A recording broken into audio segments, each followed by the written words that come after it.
galleries for 4 years. I'm going to be very sad to leave the galleries. They've been such a home for me. And when Leah asked me to curate a show, kind of in conjunction with Elizabeth Bradford's show across the way, specifically with landscapes, I was very honored and very excited. It started with Leah providing me like a list of all of our landscape works from the collection, and then she also allowed me to go out and choose a couple more, including the K walking stick, which I'm in love with. Basically, as I was researching it, I was really interested in kind of looking at artists who kind of challenge what you might think of as a landscape, and also how artists used like the medium of the landscape to talk about like identities and politics and struggles. And so I was also really interested in like who's included versus left out of landscapes, and the ability for artists to create their own imagined landscapes if they're not a part of others. And so that's where the title comes from, Material and Imaginative Worlds. And I'm gonna just like take us through a couple of the works, if that's all right. So for one of the first times, we actually get to show our Barbizon collection, which is very exciting. These works came from mainly Parisian artists who wanted to be accepted into the Paris Salon, which kind of reigned supreme at the time, and kind of got to decide what was fine art at the time. And so basically, once the revolution happened, they were able to take like kind of advantage of a liberated salon and no longer do historical and like classical landscapes, which was kind of what was only accepted before then. They would go out in nature and paint in plain air. So they would actually paint like in nature with surrounded. So it's very like romanticized. There's often we do have some pieces that have some like human life in them, but it is very romanticized in the sense that there's often not human life, and it's just like very in touch with color and texture. And then we also have a genres of mimicking, which is Boston School, which I'm just going to mention because he becomes important for some of the later artworks that we talk about. And then right behind you guys, this is the K walking stick that I mentioned earlier.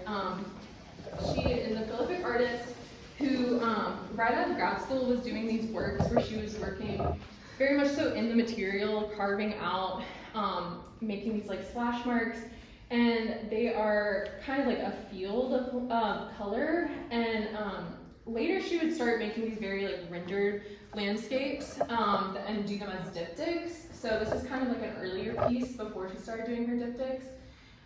But I still just had to point it out because it's just one of my favorites, and I love that we have it in our collection.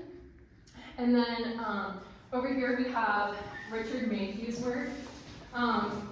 He is a very prolific landscape artist who unfortunately did not get his due while he was alive.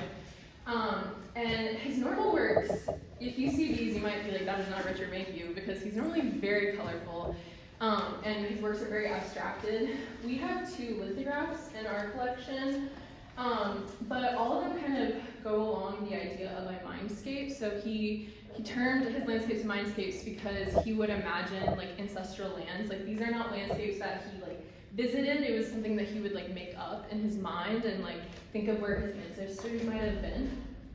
And so I think it's really interesting because although it's like a lithograph and kind of like very flat, you can still see like from different directions. I feel like I noticed a new layer each time in the landscape, which I just really love about the work. And I love how he was able to kind of take the like imaginative world and make it very real and recognizable. So yeah, I love that we have this in our collection as well. And then last but not least, we have this little piece over here. That's Leanne Trung's. I had to include her because she's greatly inspired by the Boston School and the Barbizon artists that we talked about earlier. She basically takes, renders landscapes from US imperialized lands. So in this case, this is one from Afghanistan. And then she puts it in a frame very similar to the very ornate frames that we see on this side of the room. But then takes this like very dark, matte black and extends it all the way to the frame, kind of reframing the piece itself and kind of pointing out like the dark history kind of behind it. And so it kind of, I think it's a great commentary with these because it's like the romanticized, and then this is like kind of like the harsh reality of like what actually is going on. So yeah, those are some of my personal favorite pieces. And we also have one of the artists here, Katie. Her work, Time Minus 4, is over here if you have any questions for her. And if you all have any questions for me, I'd also be happy to take them. But I just really appreciate everyone for coming, and thank you so much.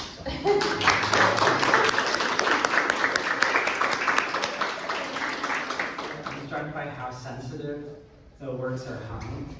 They just feel a little bit lower, and you can really get close to them. And the way when you walk around it shows a sense of how you're really thinking of us walking through this space. Could you tell us a little bit about how you chose to juxtapose and put sections together? Yeah, this is something me and Leah talked about a lot, especially because we had all these like very historical works, and then the majority of our collection is pretty modern for like the most part, I would say, or contemporary. So we wanted to start with the more historical pieces. So the Barbizon kind of felt like I had to come first, and also like Richard Mayhew was also inspired by like the Boston School and stuff, so it made sense for me to kind of start with this. But then I really enjoyed how like these pieces kind of started to like unpack like your preconceived notions that are associated with these works. So yeah, we talked about it a lot, and it was hard with like some of the more abstracted works, like we didn't want to put all of them together. And yeah, Leah just taught me a lot about curating through this process, and like how to have like 3 anchor points, stuff like that, and just to, you know, I don't know, to think about how we normally move from left to right, things like that, is really interesting. I hope that answers your question. Did you follow a sequence of time, like historically? So it started out that way, and then we realized that it didn't really make sense thematically in a way, because we started with the Barbizon works, and then Corey Parker McCallum, who's the piece all the way over there, I think her work was the next historically, and then from the Natvar Bazaar over, I think it's been kind of random. And more just like we were thinking about the colors and the story that I was telling. I thought the Richard Mayhews made a lot of sense next to the K walking stick, because they were both like talking about like their ancestry and using landscapes in like 2 very different ways, but I felt that they really talked to each other, so it made a lot of sense. And then like with Katie's work, I love the Barbara Morgan piece that's behind her, and I felt like the like movement that was associated with both of them really like paired them well together, so we decided to put those 2 together as well. Can you talk about what's left out? Oh yeah, so there's a lot of other pieces from the collection, a lot of photographs, I would say, and photographic works.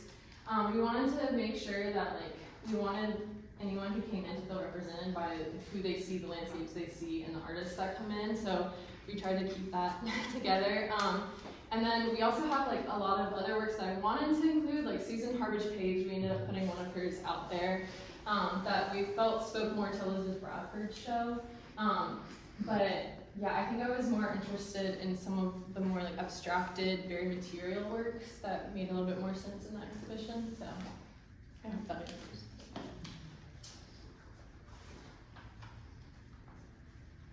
Do you have a favorite? I don't know if you can tell, but the K-walk. Either the K-walking stick or the Richard Mayhews, just because I think they like really. When I picked out these 2 for the collection, I just felt like I finally like understood what I was going to curate from. Like they were kind of like my 2 anchor pieces, I feel like. So yeah. What was your favorite part of like the curating process? Well, all throughout my years at the galleries, we get the opportunity to install a lot of shows, and I always enjoy that because it's like everything coming together, but it was really exciting when I've also done all the writing and everything too, to kind of see it really come together. And so yeah, when me and Leah were here, like just like kept moving things around and everything, like last fall, and I really enjoyed getting to see that in motion and because everything was very abstract on the screen, but like seeing the materiality of it kind of back to the title, I feel like it really helped. So I enjoy that part of it.